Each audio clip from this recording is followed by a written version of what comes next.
country review that the IEA released.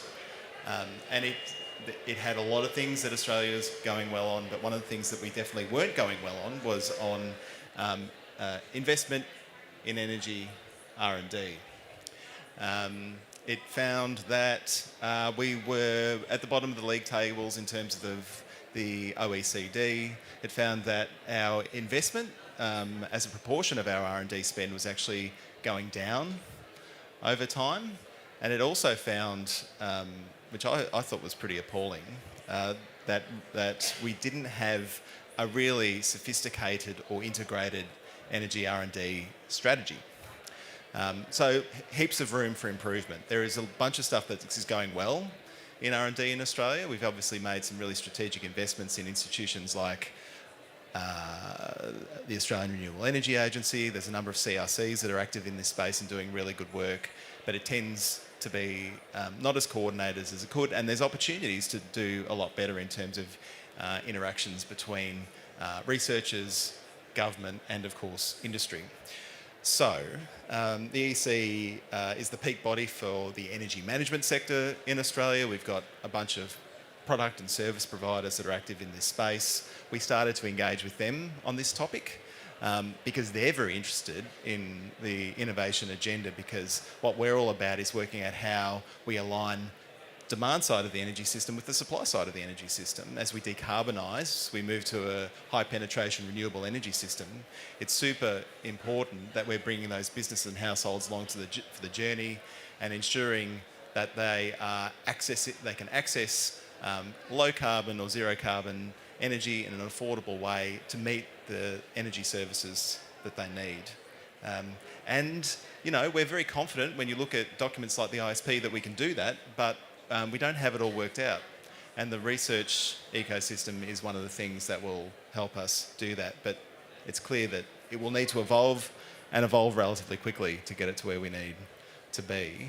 So we worked with some of our other members, our university partners, to develop a position statement, and also with the Energy Research Institutes Council of Australia to develop a position, because they've been doing some work on a similar topic. There was a lot of overlap in the conclusions that we came to, and so today we have actually launched a joint position with Erica on this topic, and this is an opportunity for us to unpack that whole issue.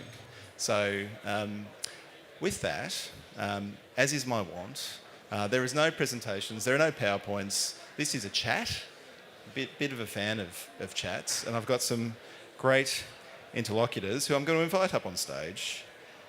Fiona J. Beck, Associate Professor of Engineering at ANU. Come on down, Fiona. Round of applause, please, for Fiona. Minghui, Transition Program Lead at Monash Energy Institute. Round of applause for Emmy. And shout out to Emmy's daughter in the back row. Hello. Seeing Mum up on stage, that's great. And of course, Iain MacGill, Professor of Energy Systems at UNSW, Sydney. Welcome, Iain. So some, if not all of you, have already been up on stage today. So I feel like this is like the director's commentary of the sessions that have already happened at the Australia Pavilion today. Going a little bit deeper, pulling back the curtain. So I'm going to start with you, Fiona. Like a lot of what we're talking about today is the creation of a different type of energy innovation ecosystem. And I really enjoyed your presentation at the 9 a.m. session on the Heavy Industry Low Carbon Transition Cooperative Research Centre, the HILT CRC.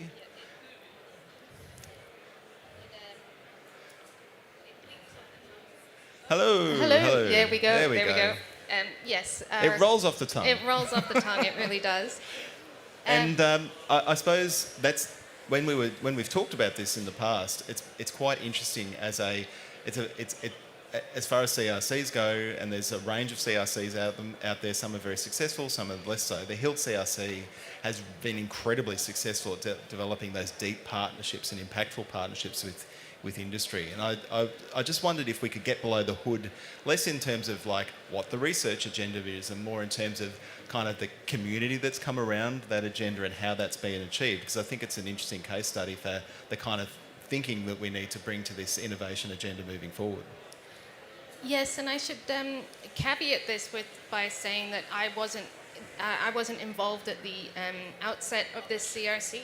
I've taken up a role there relatively recently, but this CRC was really came about because Gus Nathan organised a series of sort of conferences / discussions called High Temp, where he got industry, heavy industry, and interested researchers involved and attending year after year, having conversations, thinking about how to decarbonise heavy industry and what that would look like. So over the years, I've heard it described as it just became inevitable that something was going to come out of this relationship building. So they applied for a CRC based on a very clear shared understanding of the research problem, but also some of the pathways towards solutions. And again, these very deep relationships that already existed before the application even went in. And that's not always how CRCs, cooperative research centres, develop, right? Like often there's a process whereby the engagement with the industry comes a lot later. Is that fair? Yeah, I would say so. I've been involved in other bids, and it does feel very much like just trying to get as many people inside the tent as you can and worry about what you're all actually doing inside the tent afterwards. That approach seems much which would be super uncomfortable, like stuck in this tent together. No, I'm really it's like, pushing why that. are we even here? What are we doing in the tent? Yeah, and look, I mean, it's true. Academics are super competitive. Industry has a lot to lose by sharing what it's doing. Like, right. The incentives are not aligned to collaborate and play nicely unless you really trust who you're working with. Yep. Look, I'm going to bring in you, Emmy. You're engaged with, I'm going to keep using this word, this ecosystem across a few different vectors. You're thinking often in your research about this over quite long time horizons. So trying to get a little bit out of the urgent, like there's policymakers all over the place that are setting their hair on fire about the latest crisis that they're dealing with, and fair enough. There's a lot to stay on top of. But you're thinking about, 15, 20, 25 years hence. You're also thinking regionally, not just within Australia. And I think your work also speaks to, like, not just technologies, but also, like, the knowledge and practices and communities that we need to activate around technologies and deployment. So given your interests, how well do you feel like the current research paradigm is set up to deal with these sorts of issues that you're interested in?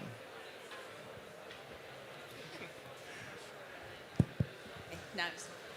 I think it's a big question. I mean, yes, I can only speak about my experience, and Yep.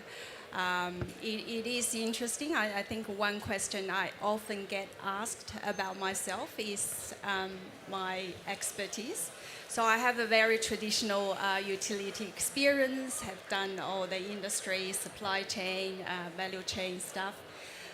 But when I get into the research, and now, I think I would characterize myself as an energy transition expert.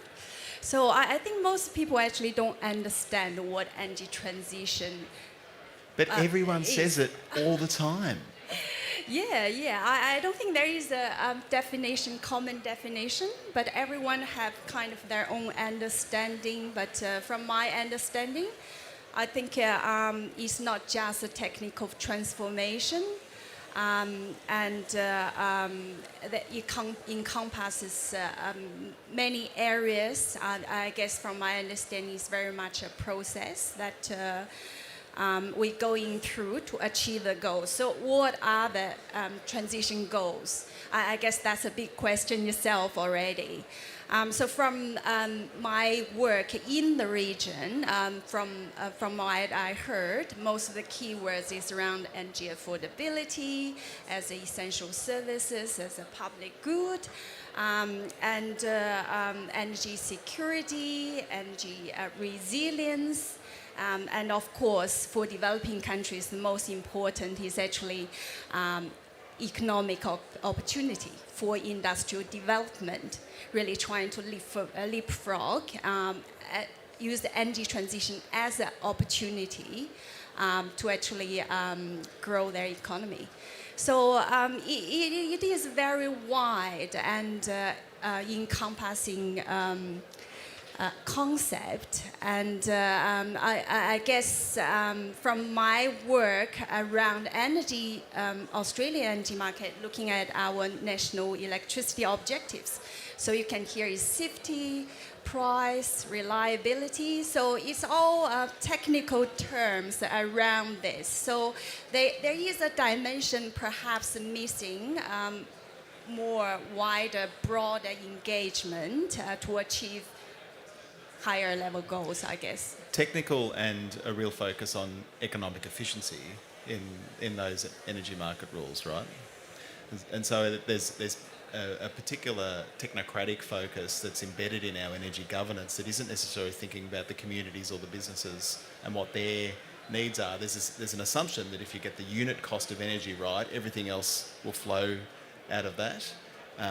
But it's also it's based on the theory, which was, I guess, fair enough at the time in the early 2000s when these were being, late 1990s when these were being finalised, that we had a steady state energy system, and that we're effectively just extracting efficiencies out of a system that had already been built, and we basically knew the operational parameters, and we could just keep eking those efficiencies out.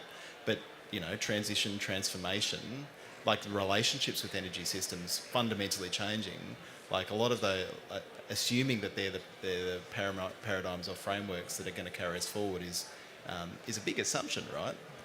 Yeah, absolutely. I think there are various studies providing different evidences, but one of them I actually heard. So for the NEM, we're often talking about market efficiency, system efficiency, but there are also studies, you actually have trade-offs. If you're looking for efficiency, there might be trade-off for other areas, other objectives that you're actually trying to achieve, for example, socio-economic goals or other. So I guess there isn't a perfect plan. That's why we have different long-term planning techniques, for example, whether it's scenario, whether it's foresighting, whether it's backcasting. There are many of these. But eventually, we can only go to the pathway that we think is the correct to have that longer-term future as well. So I think it's not just a technical optimization type of problem. It's way complex than that. I can talk a lot about this because we've done a whole study around uncertainty and how that affects energy transition in a Race 2030 project. But I will leave the opportunity for you. Well, I mean, I think what we can take out of your thoughts there is that there's all of these different ways of thinking about these issues that are crashing into each other and need to be considered equally, and that creative tension is important, which I might throw this one to you, Iain. It goes, the buzzword, I suppose, is interdisciplinarity and kind of bringing in those different types of knowledge from across the university and beyond. But there's also other things we're solving for in this new type of research development and innovation, like just incredibly effective collaboration between researchers, government and industry, and kind of like what Fiona was talking about earlier was just the relationships which enable that and taking the time to establish those, but also having the institutional structures and the resourcing that allows that. And we also just need to be funding the right sort of stuff, which goes to the strategy bit of this. And there is, in my time in this space, I've observed a tendency to fund things that are the problems we have now, that we're worried about now, rather than necessarily funding the things that are a bit prospective or creating space to think ahead to what the issues that we might be hitting a bit later on. So how is the current research system doing at solving for some of these things, and what are some of the things we need to do to get better at it? Yeah, thanks, Luke, and hi everyone. Well, here's an example for you. When Emmy came to do a PhD at the University of New South Wales, we weren't sure if she should go into the Faculty of Arts and Social Sciences, Science or Engineering, because she wanted to do interdisciplinary work.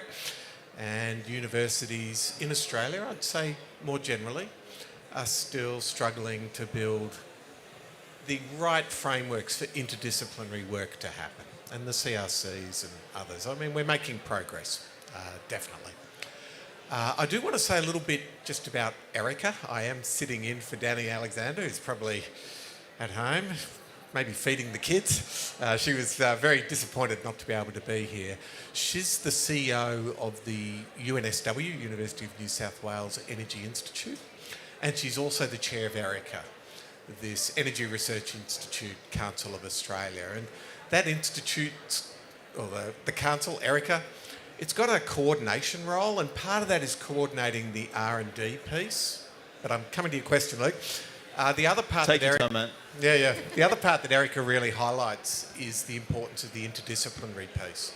If you want to bring your R&D into use, if you want to see it transforming industries and delivering energy transition, the tech piece is an important but by no means a complete piece of what needs to be done. And if you do look at the paper, which has just been released, jointly from Energy Efficiency Council and Erica, a couple of things really leap out. One is, as Luke highlighted, it really talks about the balance of supply and demand when we think about energy industry transition. And beyond the general thing that demand is often being neglected, supply and demand are just merging now.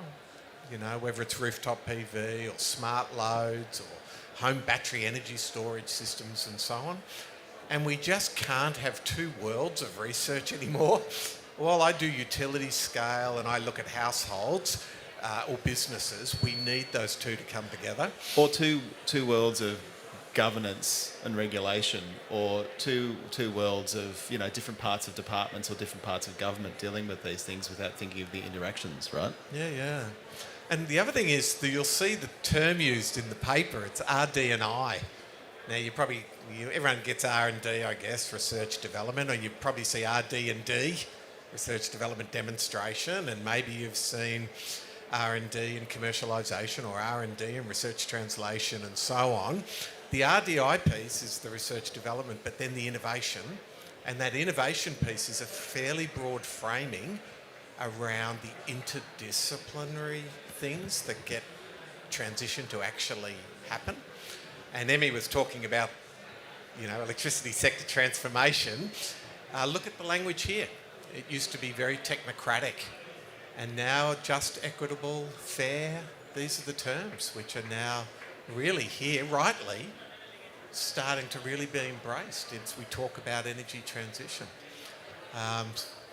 I've probably said enough, Luke. I haven't quite addressed your question around interdisciplinary, or the ways we support interdisciplinary frameworks, but I've probably said enough for a minute, so I want to pass it around. So I'll ask for the question again. Because I am interested in getting into like interdisciplinarity, interactions between research, government and industry, and then also like the focus of funding and how things are getting funding, how those choices are made. How do you think broadly, not just talking about UNSW, but our research sector broadly, how is it doing at that? I think it's doing better, but perhaps there's another step up that we could take. Always, all right? And you won't be surprised to hear there's a call for more money in this. But the paper's also talking about the way that money is allocated, and also about how it's structured. And these are really, really key things. Yes, we need more money, but we need that money to be more, I would say, interdisciplinary focused to support the whole innovation piece. We need it, so interdisciplinary. We need it, I would argue, to be more programmatic. So rather than just, here's a project and here's another project. Because remember, there's research and there's research capacity, right? And we actually want to build the capacity piece. That's the piece that lets researchers help governments when they're facing a particular challenge. It's the capacity that then be turned. Not the research project, which took a year and a half to get started, right? So the very short answer, I think, would be, I think we're making good progress, and I think both federal and state governments are appreciating this. But as always, there's more that could be done. And I think the CRC models provide some useful examples. But I think there's also opportunities to think about international collaboration and rethinking the industry-government research interface. Do either of you want to jump in on that? I'm happy to say a few words. So I was also part of a program which also rolls off the tongue, Zero Carbon Energy for the Asia Pacific. Love it. It was funded, it was a horrible acronym. We never agreed on who... I was just trying to work it out. ZC, my brain ZCAP, scrambled. Like, we never agreed.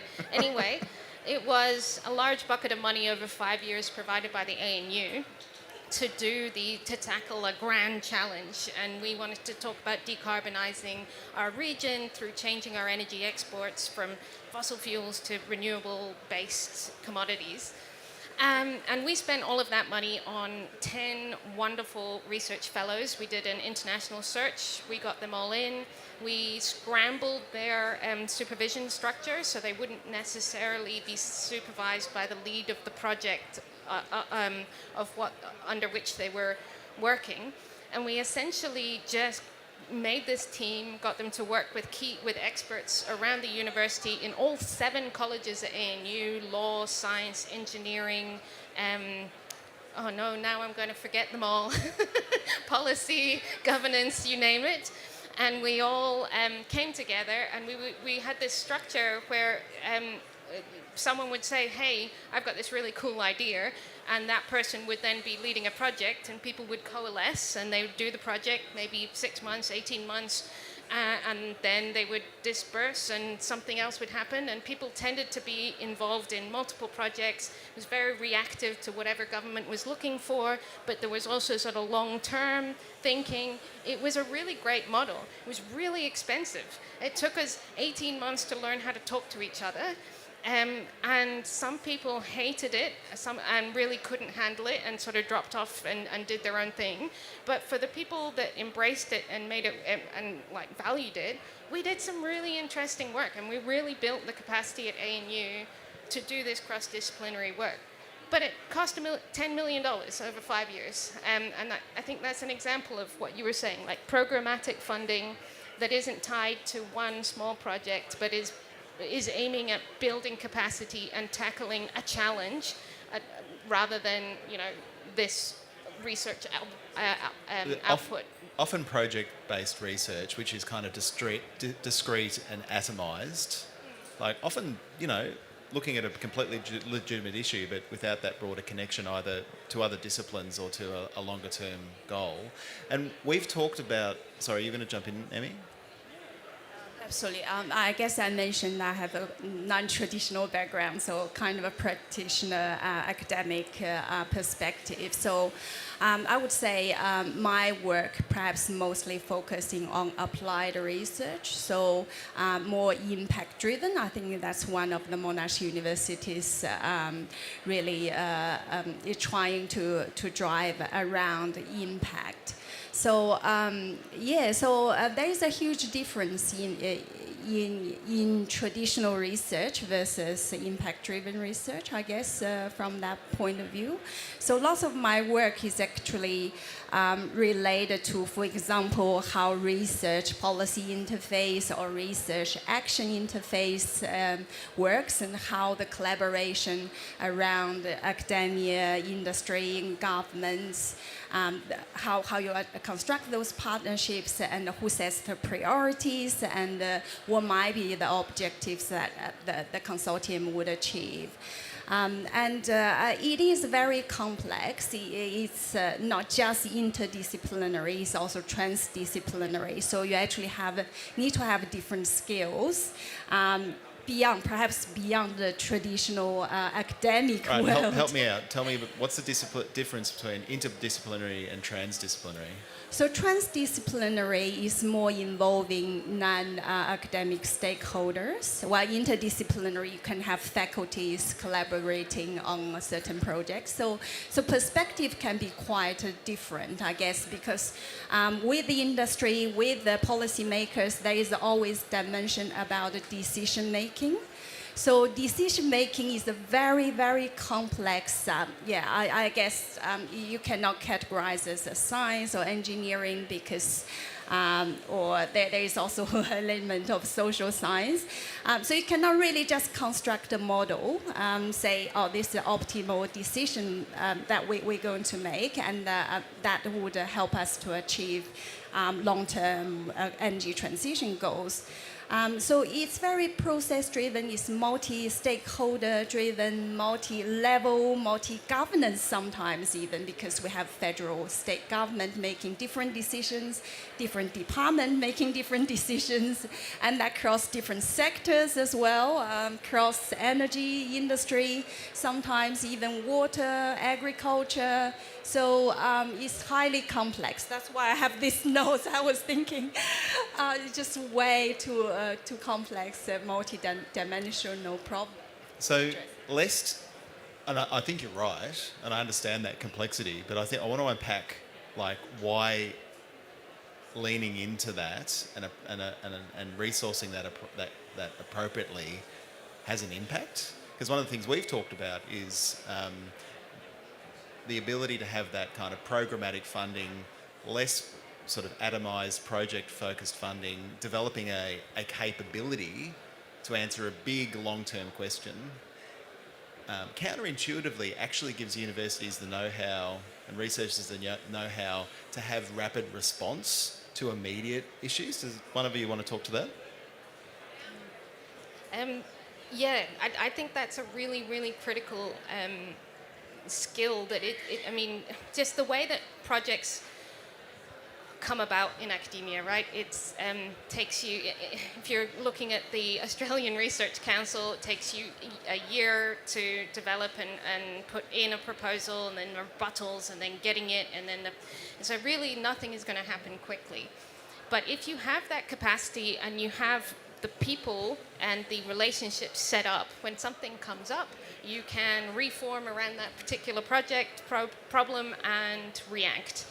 And this is also happening under the HILT at the moment. Like, it's been going now for a couple of years. There was a bunch of consultations from the government about green metals, and more recently on the CEEM or the carbon leakage review. You know, we're able to scramble and pull in information from a bunch of our researchers and industry partners who've been thinking about things in this space and put stuff together. The point is that if you're trying to do, like, the way that research is usually funded is very competitive, and you've got to be an excellent researcher in a defined field, and you get your funding, and then you do the research, and then you build your capacity to get more funding in the same area. It doesn't allow you to do this quick changing of what's following the important problems. It really is set up to follow an in-depth field. That means that doing any of this transdisciplinary stuff, program-based stuff, there's an opportunity cost. So I won a fellowship early on in my career. I got an early career award from the ARC. Fantastic. Cannot get ARC funding anymore because my profile is all over the place, and I've moved, I've started doing all sorts of different stuff. And that's fine. But it does show that there's an opportunity cost there, and the incentives for academics are not aligned with this type of research. So what's the profile of an academic that does reliably get ARC funding? They've made a significant progress in a particular discipline over 5-10 years, and they've just sort of progressively got... So stayed in their track, basically, and gone very deep. Yeah. Rather than, trying to engage broadly and bring in all those different perspectives and bounce around across different topics. Yeah, and I'm going to say something that's a bit dangerous, and I don't know if people are going to... No, not beep, dangerous. Beep, beep, I think it's a little bit of difference between knowledge creation, which is the sort of basic traditional form of academia where you go out and you scratch away at human ignorance, right at the edge of what we know, and you make a little contribution or a big contribution. What we're talking about is actually solving problems that might not generate new knowledge as we have thought about it, but is actually solving complex problems instead. Does that make sense? And when we're trying to grapple with really complex transitions in climate systems and energy systems, like the pure research is super important, right? Yeah. But it's also important to have the research supply chain, where Yes. and in the nomenclature of the paper that we've jointly released, it goes to research development, which is that next step of groundedness in terms of the applied research, and then the innovation, which innovation's different in different contexts, but we're talking about innovation very broadly. Like, it could be a technology that we understand very well, but there's not a business model for it, or there's not the local expertise to be able to roll it out in a particular industry. There might be like resistance to it for some reason with a particular context, and we actually need to be innovative in the way that we deploy that technology to have the impact that we know it can have. Exactly. But it's actually more about people than it is about tech. I totally agree. I'm interested to know, I have so many more questions, obviously, but I'm interested to know if there are questions from the floor. If anyone wants to... Oh, hello. Someone's just been jumping up and down in their seat waiting for me to say that. No. Fiona, you stay there. I will... Okay. I'm going to do my best Phil Donahue impression. Hello, can you please introduce yourself? I do know the father of my child, so maybe not Phil Donahue. My name is Kylie Johnson. I also got a fellowship, a Churchill Fellowship, to study the communication challenges around the decarbonisation of heavy vehicles. Oh, excellent. And now I work with industry to try and do just that. And I'm fascinated by what the conversation, obviously, is just why I'm nodding along here, but I noticed that you talked about language. And I think that's really important. We've started to tweak our language to prosperity. And people get confused by the wording, like what is decarbonisation? What is... So obviously I want to talk to you, but can we talk a little bit more about language and what you're finding is working and what isn't working? Thanks, Kylie. Do you mean in terms of... Actually, Do you mean in terms of engaging with communities or businesses and language that works in different contexts? With the actual operators, the business owners and the people who are making these decisions, I've noticed in this space there's a little bit of culture wars. There's the elite over here and the normal people, and how do we bridge that divide? Love it. What do you reckon? I might make one comment, which is it is interesting to see in research R&D sort of funding rounds that some new word has entered the lexicon. Suddenly it's complex systems is the word you have to get into your proposal, or, whatever. To communicate research more broadly to a wider set of stakeholders is incredibly problematic. I mean, every session we have here is just acronym soup, right? And everyone's just... It's known as AS. AS.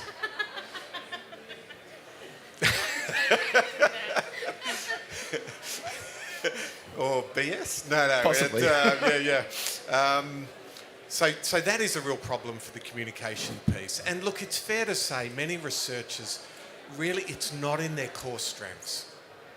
And so I think there's going to be some people in the research community and they kind of like to do their thing. And we really need an ecosystem that supports that. The incredibly smart people wandering around our universities who won't even really look you in the eye, but have an incredible role, we need an ecosystem that supports that. But many academics, I think it's just, there isn't the time, and in some ways perhaps the incentives in the way you allocate the time to really work on that outreach piece. And I think that's something that funding bodies, as well as the universities, could really step up. And I'll speak to my own university, but I'm sure it's pretty much right across Australian unis now. I get to sit on promotion committees every now and then. And 10 years ago, they'd say, well, you assess research, teaching and impact, whatever that means. And let's count papers and grants and all this sort of stuff. Now it's really serious on the impact piece. So I think we're really making progress on bringing that to the front of what universities should be doing. It does run into bad metrics like world university rankings, which are very poorly done, largely. But yeah, no, you highlight a really important challenge for us. And yeah, all I would say is the university researchers need to do it better, but also having better interfaces with industry and government and community groups and NGOs and the wider stakeholder community would mean we could get that language right together. Yeah, I think that's right. So we have a bunch of university partners, and one of the things that we work really hard is kind of act as that conduit for research back to industry, and there's that translation piece, and also into policymakers as well, so that you can speak the language for the community that you're talking to. If you're talking about end users, I think we've done a pretty poor job of communicating with families and households, punters out there, about why this whole big energy transformation that we're going through is going to actually not just be a massive faff and that you're going to end up paying more money for effectively the same service after we go through this whole process, but there's an opportunity to make your life better because you've got a more comfortable home, you've got cheaper power, and you feel good about the fact that you are not damaging the environment. But then for business, it's a much more complex conversation depending on what level of business you're talking to, the size of the business you're talking to, the type of business you're talking to, and I think what we need to get much better at collectively, industry, government, academia, is just to be humble, and before you start talking, listen about what their issues are and what their challenges are. One of the things I'm really passionate about at the moment is industrial decarbonisation below the safeguard mechanism. So that's energy intensive businesses that are not being captured by that policy, but also don't have really a whole lot of support. There's some programs here and there, but it's very much uncoordinated. And there's a lot of businesses that they don't see themselves in a net zero economy. They don't understand how that's going to work. And they've been through a really tough 10 or 15 years in terms of a very disrupted energy system and the costs of that transition being brought home to them. And they're like, well, I would like to electrify my low temperature heat, but I have no idea what the electricity is going to cost in 5-10 years. So how do I make that long-term investment? So if you can understand the drivers for the business, there's many businesses that would like to do the right thing and actually frame it as a collaboration. Well, let's work together to help solve this. So we're working with UNSW, for example, on an industrial decarbonisation summit in March next year, which is focused effectively exactly on that, to break down all the silos and get everyone in the room so we can just talk about it. So that would be my answer to that one. I'll probably just add, this is actually a very important question, and it comes up all the time, having discussion among academics, because many universities actually realize the traditional way works in many ways, but to actually achieve the decarbonisation or climate goals we want to achieve within the time frame that we have, we need to do something dramatically differently. So I guess a couple of things. Traditional universities, so who should play that role to make that communication? Because all these researchers super busy making their research in the labs. And who should play that role to actually communicate that to the audience? I think that's one piece missing within the structure of traditional universities. I guess EEC or alike associations might play that role, but that actually requires very deep understanding of the research being done rather than just on the policy side. So it is, I think many universities already realize this shortcoming, but in terms of how to resolve it, should we create something different? It's kind of personally, I found it difficult because most of my work actually in that area. Many traditional faculties do not actually host what I do, which I found very interesting because they don't have many interdisciplinary institutes for people, for hybrid people like me to sit in. So, fortunately, Monash have a Sustainable Development Institute, Energy Institute, try to play that role. But more broadly, I think certainly that's something that requires lots of attention industry-wise or university-wide. Yep. Okay. Yeah, I think that we just keep coming back to this point that you need to fund the glue, if I can use that term, right? I mean, what we're saying is that it takes real effort to be able to do this stuff, right? To make the relationships, to learn the languages, to sit and think about what needs to be done. And unless you actually explicitly fund that, you are relying on the goodwill and passion of people who are already really busy and overstretched to actually do this really critical stuff. Well, and there's an opportunity to just make it a core requirement, building it into the funding, that there's the loading to actually go and bloody tell people what you've just found out. Yes, yes. Are there any other questions? If you can introduce yourself, thank you. Hi, I'm Maddie from Monash University. You guys have all kind of touched on it, but I'm interested to know what you think, like, as a student going in, like, who's interested in not really a particular, like, faculty, I suppose. I do this research with the Faculty of IT, and then they say, oh no, there's not really a place for that here because it's not pure computer science research. It's cross-disciplinary. It's like that, or transdisciplinary. Like, so I wonder what you think in terms of, do you think the way forward is for the role of universities to expand their kind of purview, or do you think this is something that's better served by industry and etc.? I assume you'll say universities, considering your background. So I'm actually I have a large teaching, or I did have a large teaching role up until very, very recently, and it's one of my favorite parts of my job. And one of the great things I see at universities when I compare back to my own undergraduate is, I did a pure physics degree.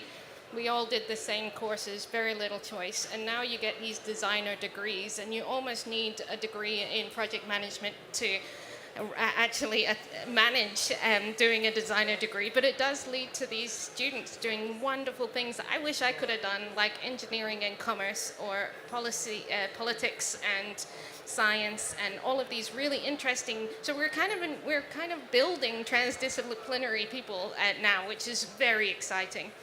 But at the same time, there's this sort of, again, this is opportunity cost, that students start worrying that they're making the wrong choices along the way. So I think from a student perspective, doing what's interesting and finding that collection of skills that gets you to where you want to be. And I don't think it's just universities that should be thinking about this. We haven't really talked about this, but we also need capacity building in industry to allow them to connect with universities more effectively. It's not just us, it's also about getting everyone else on board, and filling some of these roles of helping develop the right types of people with the right types of interests and skills. Okay. Are there any other questions? Hello. Hi guys, Alicia Cantelo from the Australian Renewable Energy Agency, ARENA. So a big focus for us is really accelerating commercialisation of the R&D coming out of the universities. So I'd be keen for your thoughts on what you think needs to happen in terms of industry partnerships or incentives in R&D, or even funding models to help accelerate that. We've seen some really exciting models of researchers being co-located with industry and working towards the industry outcomes of the problems they really need to solve, but just keen for thoughts on models you've seen work well. Yeah, firstly, thank you, ARENA. You've been so important in the R&D and innovation space. And I think one thing that's been really valuable for ARENA is to formally specify knowledge sharing for projects, which has been really great in getting findings and building into the projects. How do we get this out? How do we communicate this? ARENA does quite a wide range now of, one example might be ARENA funding for ACAP, the Australia Centre for Advanced PV, which is a significant pot of money, which has been given to a consortium of universities, UNSW, Egan, also ANU is part of that, and they're given considerable discretion in the way that gets allocated, and I think that's a really powerful model because it makes things faster, and ACAP can also really focus on capacity building as well as just specific R&D, solve a problem. How do we build our ability to solve problems? So I think that's a really important model. Yeah. I think, the complexity of what ARENA's being asked to do makes me kind of reluctant to have very sort of strong advice. But I think we do need to think very carefully about the way that we build collaboration across industry, government support and universities. And we like industry funding because it builds the funding pool and it puts skin in the game so that we know industry actually really does care about this and really sees a path forward. But it can sometimes be a bit of a block in terms of ratios and so on for that slightly more longer term thinking for industry where they really, there's something pretty promising, they can't really allocate operational resources to it, but they see its value. And so I think that's one thing that we could certainly look to try and build a little more. And obviously ARENA projects often have fairly short time horizons, which kind of gets you into this process of I'm doing a grant and I'm looking for the next one, so that would be a few thoughts.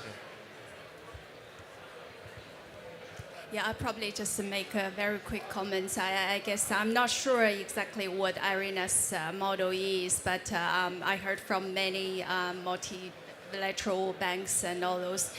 So that there are differences between investment model and versus, other type of demonstration or supporting project type of funding. So I guess there is always a time horizon when we're talking about investment. So how long is the investment horizon, and how do you actually support researchers that with longer time period? How do you actually prioritize that? Sorry, I actually make the question back to you, but I think that's something perhaps that we need to consider as a industry or as a nation, I guess, to actually gain that competitive advantage in this game. I just want to touch on something that Iain said about the knowledge sharing part. I think that's super important.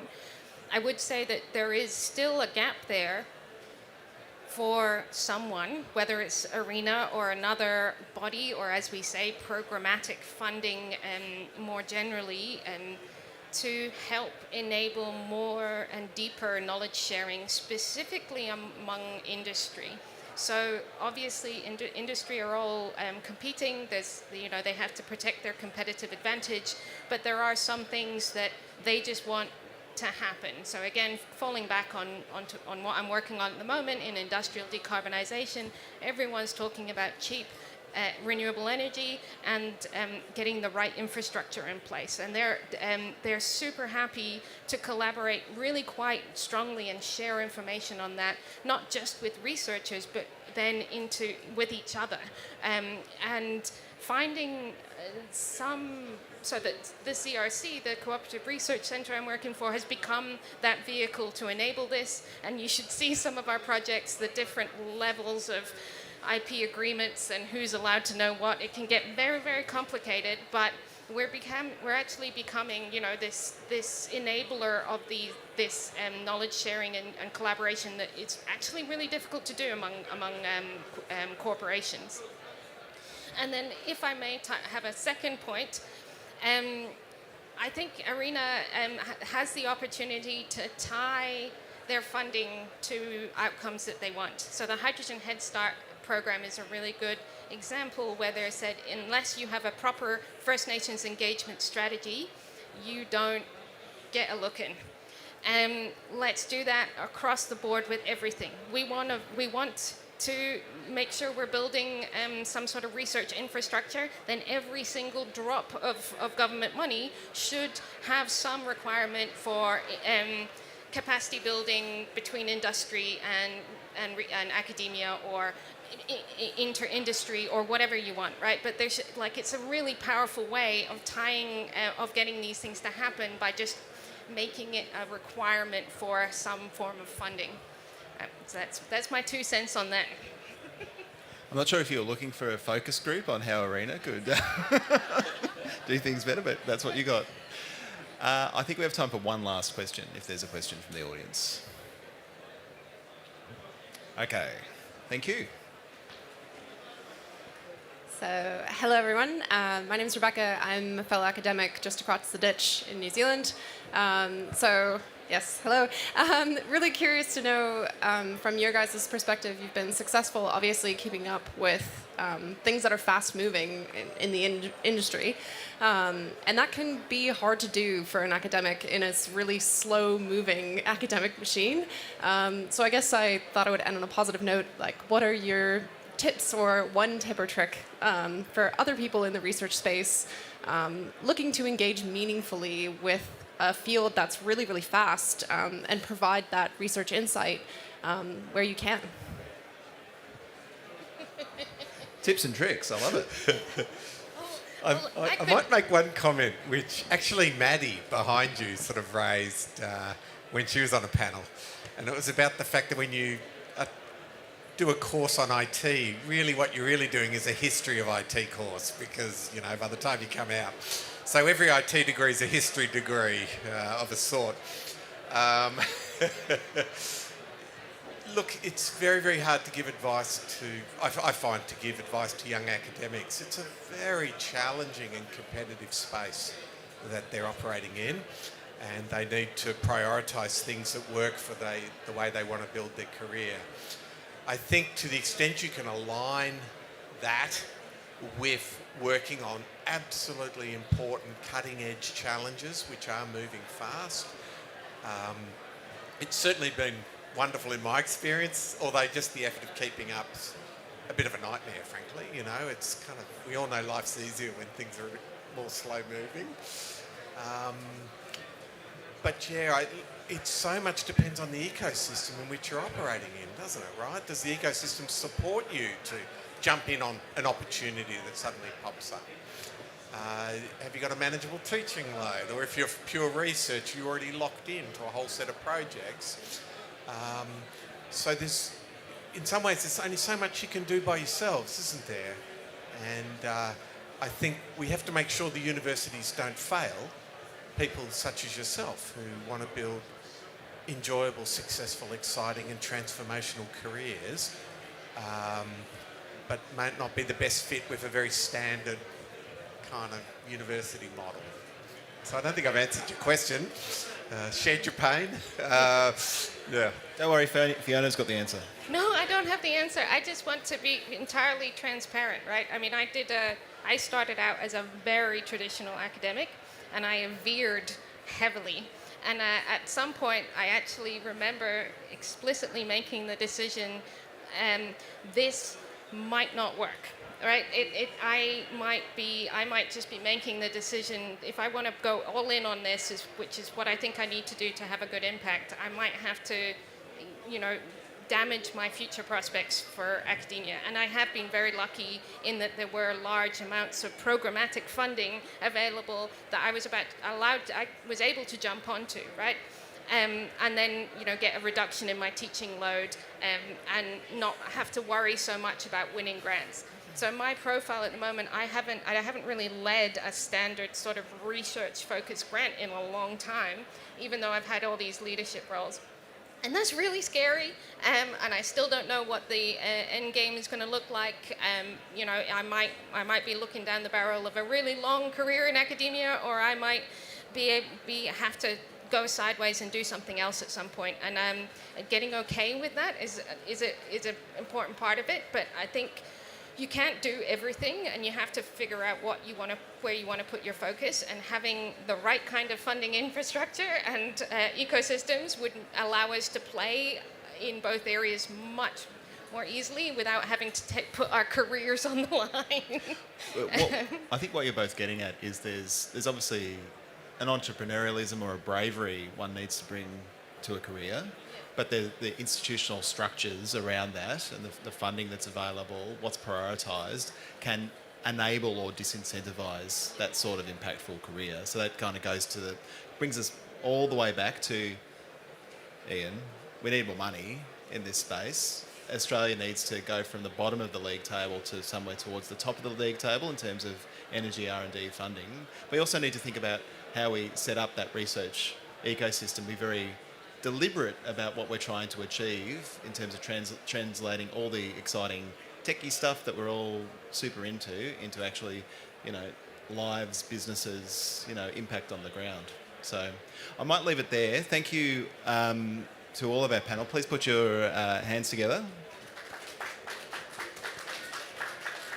We have a short break now. There's half an hour and we'll be back, I understand, at 1:30 p.m. for a briefing from our negotiating team and the lead negotiator, Sally Box. So if you're interested in that, be sure to circle back to the AusPav in about 33 minutes. Thank you.